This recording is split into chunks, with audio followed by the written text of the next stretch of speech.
శ్రీ గణేశాయ నమః. శ్రీ గురుభ్యో నమః. శ్రీ సరస్వత్యై నమః.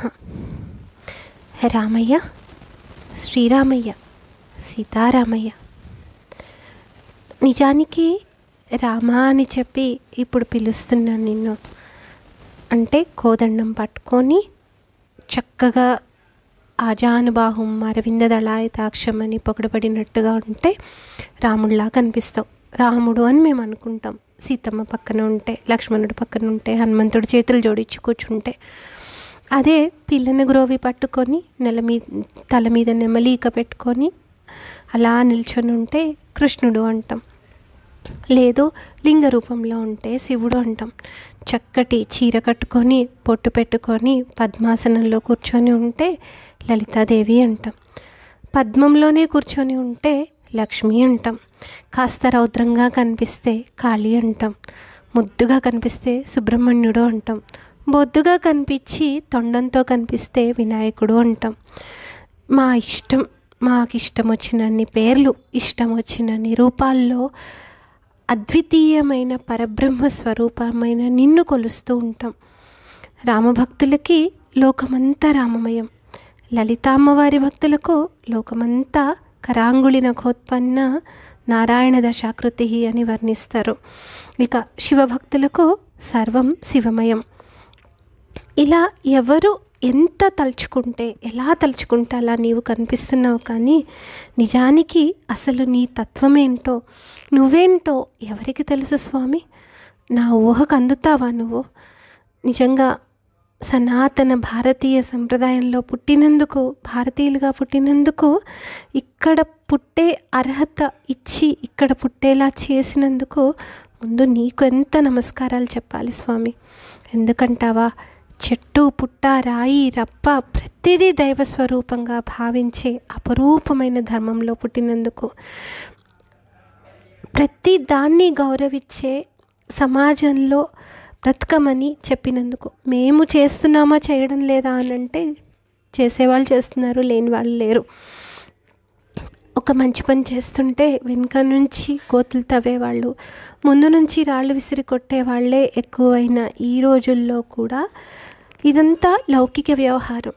వీటిని దాటి ఆత్మోన్నతి కోసం ప్రయత్నం చేసేవారికి నువ్వు ఎలా కనిపిస్తావు అనంటే, నా దగ్గర ఎక్కువ పిండి ఉంటే, ఎక్కువ గోధుమ పిండి ఉంటే ఎక్కువ రొట్టెలు వస్తాయి, తక్కువ ఉంటే తక్కువ వస్తాయి, అంతే, పిండంతే నిప్పటి అన్నట్లు అంటూ తొలి పదకవితా పితామహులైన అన్నమాచార్యుల వారు ఎంత అద్భుతంగా వర్ణించారు స్వామి. నిజంగా నువ్వు తాళ్లపాక అన్నమాచార్యులు ఇలా అనంటే, మాధవుడవా, ఎవరివి నువ్వు, అసలు నువ్వెవరిని నిర్ణయించను అని అన్నారు త్యాగరాజస్వామి వారు.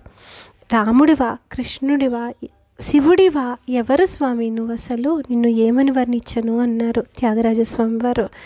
అందరికీ ఆశ్చర్యమే, అసలు ఏమిటి ఈ రూపాలేమిటి, ఈ నామాలేమిటి, అనంత గుణాలేమిటి, అనంత నామాలేమిటి, చివరకు వచ్చేసరికి ఏ రూపము లేనివాడు తానే, అన్ని రూపాలు ఆయనవే, అంతటా ఆ తల్లే, ఏమీ లేని నిరాకార స్థితి కూడా ఆ తల్లే.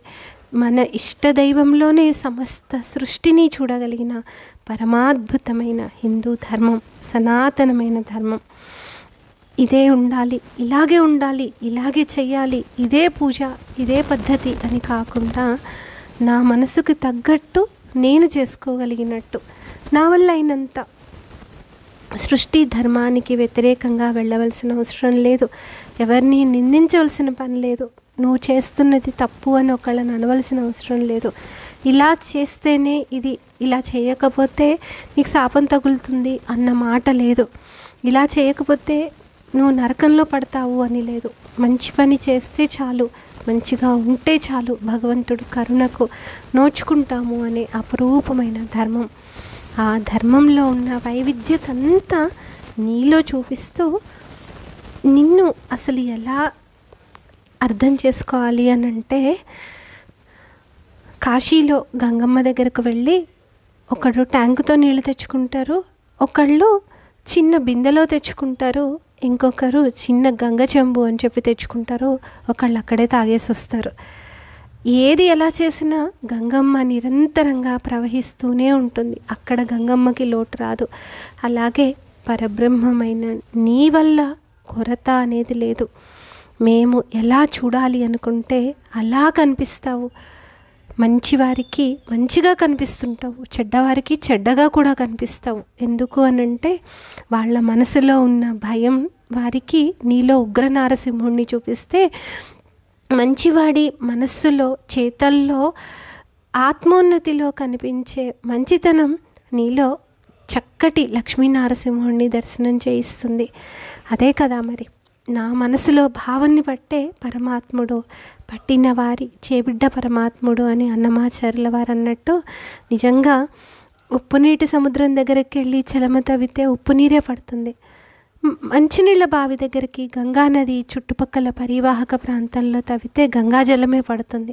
అలాగా నేను నా మనసుని ఎక్కడ లగ్నం చేస్తున్నాను అనే దాన్ని బట్టి నువ్వు తప్ప నీ వల్ల లోపమే లేదు స్వామి అంటూ అపురూపమైన నీ తత్వాన్ని ఇంకా ఇంకా ఇంకా అపురూపంగా తెలిపిన అపురూపమైన కీర్తన ఈరోజు 5వ పుష్పంగా నీ పాదపద్మాలకు సమర్పించుకుంటున్నాను.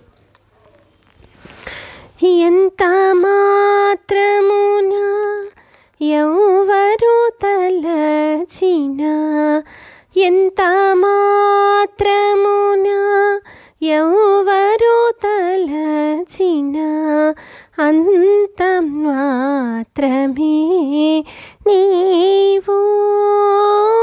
ఎంత మాత్రమున ఎవరు తలచినా, అంత మాత్రమే నీవు. అంతరాంతరములించి చూడ పిండంతే నిప్పటి అన్నట్లు, అంతరాంతరములించి చూడ పిండంతే నిప్పటి అన్నట్లు, ఎంత మాత్రమున ఎవరు తలచినా, అంత మాత్రమే నీవు. కొలుతురు మేము వైష్ణవులు కోరిమితో విష్ణుడని, కొలుతురు మేము వైష్ణవులు కోరిమితో విష్ణుడని, పలుకుదురు మేము వేదాంతులు పరబ్రహ్మంబనుచు. కొలుతురు మేము వైష్ణవులు కోరిమితో విష్ణుడని, పలుకుదురు మేము వేదాంతులు పరబ్రహ్మంబనుచు. తలతురు మిము శైవులు తగిన భక్తులును శివుడనుచు. తలతురు మిము శైవులు తగిన భక్తులును శివుడనుచు.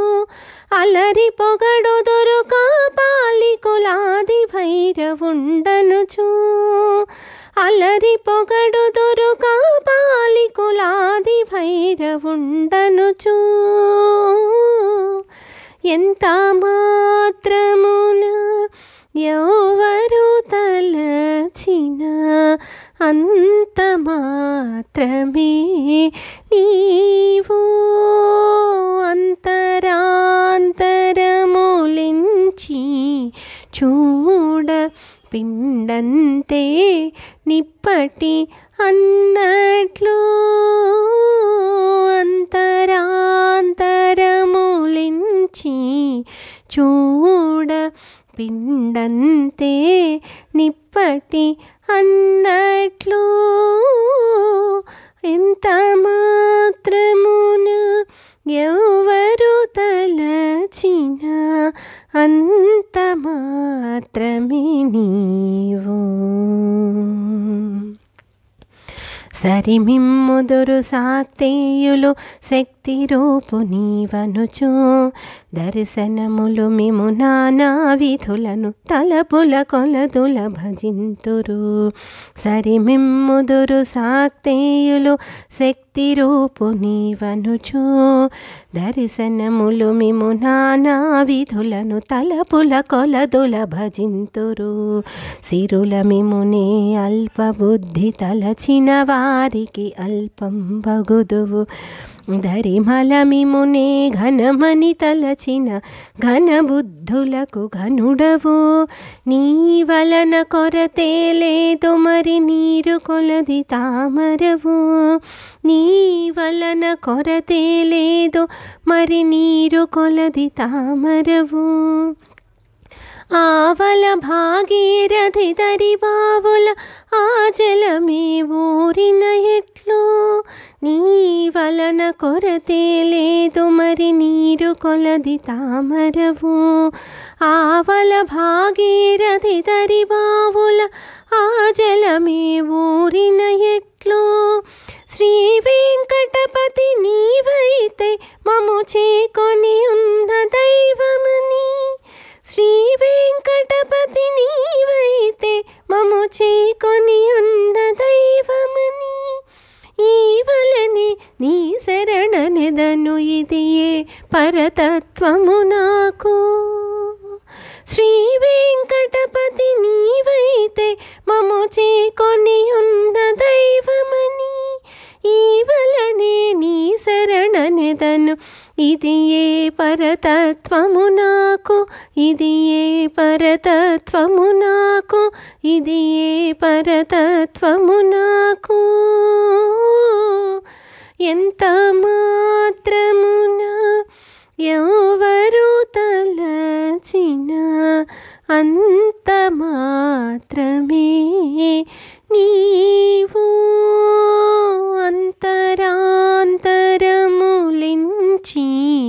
చూడ పిండంతే నిప్పటి అన్నట్లు. అంతరాంతరములించి చూడ పిండంతే నిప్పటి అన్నట్లు. ఎంత మాత్రమున ఎవరు తలచిన అంత మాత్రమే నీవు.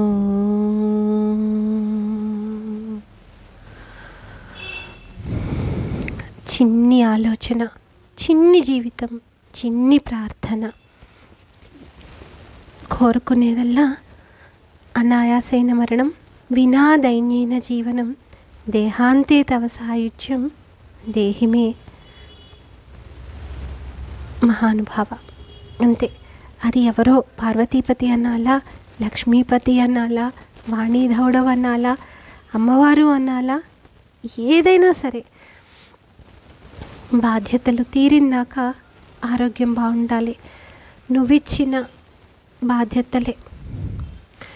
మనిషిగా పుట్టినందుకు కొన్ని చేసి తీరవలసిన మంచి పనులు చేసుకొని ఆత్మోన్నతికి పాటుపడే విధంగా జీవితాన్ని నడిపించే శక్తి, నడపగలిగిన శక్తి, ధ్యేయం వైపే అడుగులు పడాలి తప్ప పాకుడు రాళ్ళ మీద పయనం కాకుండా చూడవలసిన బాధ్యత కూడా నీదే స్వామి. ఎలా కనిపిస్తావో, ఎలా నడిపిస్తావో నీదే బాధ్యత. ఈ 5వ పుష్పాన్ని గాయకొని 6వ పుష్పానికి అనుమతినేమని ప్రార్థిస్తూ ధన్యాస్మి. స్వస్తి.